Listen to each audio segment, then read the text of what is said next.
السلام علیکم ورحمۃ اللہ وبرکاتہ۔ ایک سوال کیا گیا، پورے گھر والوں کی طرف سے ایک بکرا قربان کرنا یہ کیسا ہے؟ اس سے قربانی ہوگی یا نہیں؟ الجواب بعون الملک الوہاب۔ پورے گھر کے اندر دیکھا جائے گا کہ کتنے لوگ ہیں، 5-6 لوگ ہیں یا 8-10 لوگ ہیں۔ اگر سارے کے سارے صاحب نصاب ہیں یعنی مالدار ہیں تو سب کو اپنی طرف سے الگ الگ قربانی کرنی ہوگی۔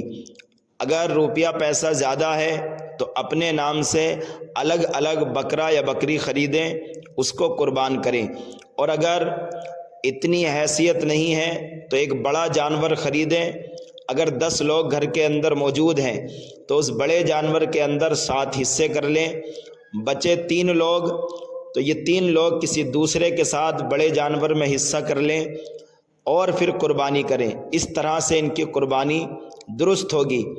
اور اگر گھر کے اندر چند لوگ ہی صاحب نصاب ہیں، مثال کے طور پر گھر کے اندر 10 لوگ ہیں، ان میں سے ایک ہی صاحب نصاب ہے، ایک ہی روپیہ پیسے والا ہے، تو اسے اپنے نام سے قربانی کرنی ہوگی۔ اگر وہ اپنے نام سے قربانی نہ کر کے بلکہ سب گھر والوں کی طرف سے قربانی کرے تو اس کی قربانی جائز نہیں ہوگی، اس لیے کہ شریعت کا حکم ہے کہ جس پر قربانی واجب ہوتی ہے اسے اپنی طرف سے ایک حصہ کرنا واجب ہوتا ہے۔ اب حصے کی شکل میں چاہے وہ بکرا خرید لے یا پھر بڑے جانور میں اپنا حصہ ڈال لے، اس طرح سے اس کی قربانی ہو جائے گی۔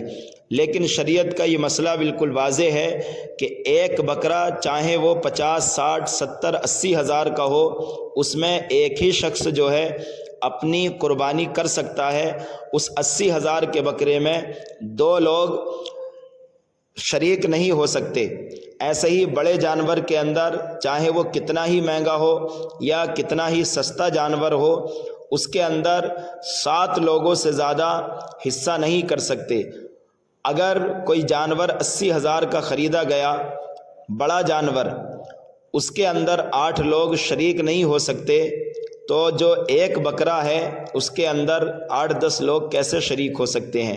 لہٰذا جس کے اوپر قربانی واجب ہے وہ اپنے نام سے قربانی کرے، سب گھر والوں کو کھلائے، اور سب گھر والوں کے لیے اس قربانی کا جو فائدہ اس کو حاصل ہوا ہے اس کے لیے دعا کرے، مولا تو مجھے اس قربانی کا فائدہ عطا فرما، میرے گھر والوں کو بھی عطا فرما۔